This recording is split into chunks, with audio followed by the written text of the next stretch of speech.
বুঝতে পারিনি বাপ, কিছু বুঝতে পারিনি, ঘুমাচ্ছে না। এক পক্ষে উনার স্ত্রী এবং একটা মেয়ে, 2 বছরের একটা মেয়ে বাচ্চা শ্বাসরোধ করে হত্যা করা হয়েছে মর্মে আমাদের কাছে প্রাথমিকভাবে মনে হচ্ছে। ভিকটিম যিনি অর্থাৎ মিনারুল ঝুলিয়ে আত্মহত্যা করছে মনে প্রাথমিকভাবে মনে হচ্ছে। আমি নিজ হাতে সবাইকে মারলাম, কারণ আমি একা যদি মরে যাই তাহলে আমার স্ত্রী সন্তানরা কার আশায় বেঁচে থাকবে? কষ্ট আর দুঃখ ছাড়া কিছুই পাবে না। আমরা মরে গেলাম ঋণের দায়ে আর খাওয়ার অভাবে। এত কষ্ট আর মেনে নিতে পারছি না, তাই আমরা বেঁচে থাকার চেয়ে মরে গেলাম সেই ভালো হলো। কারো কাছে কিছুই চাইতে হবে না। আজ শুক্রবার সকালে রাজশাহীর পবা উপজেলায় একই পরিবারের 4 জনের মরদেহ উদ্ধারকালে পাশেই পাওয়া একটি চিরকুটে এসব কথা লেখা ছিল। স্ত্রী ও 2 সন্তানকে শ্বাসরোধ করে হত্যার পর মিনারুল ইসলাম নামে এক যুবক গলায় ফাঁস দিয়ে আত্মহত্যার আগে এই নোট লিখেছেন বলে ধারণা করছে পুলিশ। ঘটনাটি ঘটেছে রাজশাহীর পবা উপজেলার পারিলা ইউনিয়নের বামনশিকর গ্রামে। মিনারুল ইসলাম ছাড়াও মৃত বাকি ব্যক্তিরা হলেন তার স্ত্রী মনিরা বেগম এবং তাদের ছেলে মাহিন ও 1.5 বছরের শিশুকন্যা মিথিলা। মাহিন খড়খড়ি উচ্চ বিদ্যালয়ের 8ম শ্রেণীতে পড়ত, আর মিনারুল দিনমজুর ছিলেন। ওই গ্রামে গিয়ে দেখা যায় কয়েকশো নারী পুরুষ ভিড় করেছেন মিনারুলের বাড়িতে। তখনও বাড়ির একটি কক্ষে ঝুলছিল মিনারুলের মরদেহ। অন্যেরা ইটের ফাঁকা দিয়ে তাই দেখার চেষ্টা করছিল। তার কক্ষের বিছানায় পড়েছিল ছেলে মাহিমের মরদেহ, আর পাশের কক্ষের বিছানায় পড়েছিল স্ত্রী মনিরা ও শিশু মিথিলার মরদেহ। বাড়ির ভেতরে বাইরে অসংখ্য মানুষ।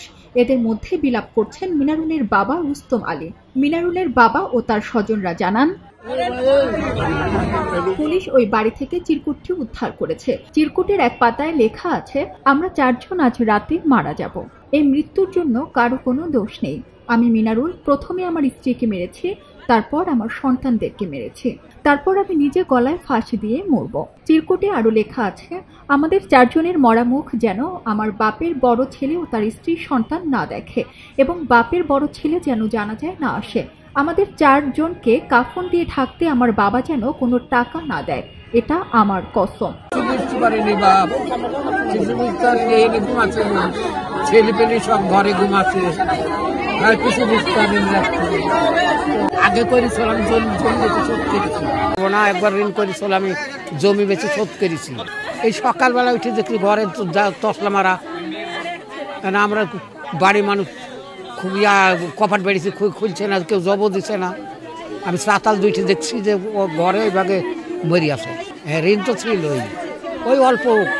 রাত 9টা-10টার দিক ঘরে ফ্রিজেন ভাত লি গেল বেটার লেগে, আর বউ বিটি লাতি আমার এর সাথে খাইলো, খেদা শুইছে বাপ। আমি আর বলতে পারবো না কি হ্যাঁ স্যার, বলতে পারবো না বাপ।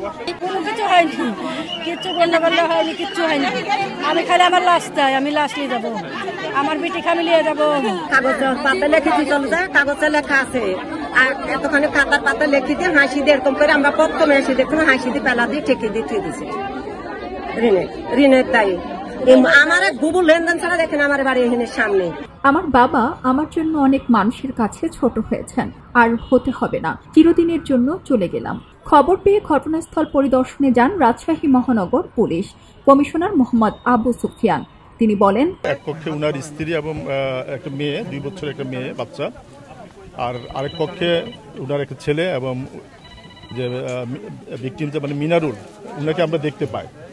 তো এখানে যেটা দেখা হচ্ছে যে স্ত্রী এবং যে ছোট বাচ্চাটা তারা যে কক্ষে আছে পাশের রুমে, সেখানে তাদের গলাতে মানে শ্বাসরোধ করে হত্যা করা হয়েছে মর্মে আমাদের কাছে প্রাথমিকভাবে মনে হচ্ছে।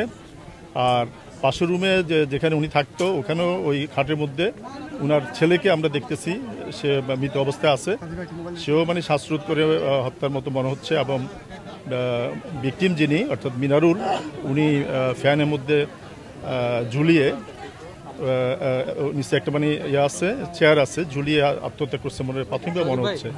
আর কক্ষে একটা চিরকুট পাওয়া গেছে, চিরকুটে উনি ঋণগ্রস্ত এবং আর্থিক অনটন এই কথাগুলো লেখা আছে।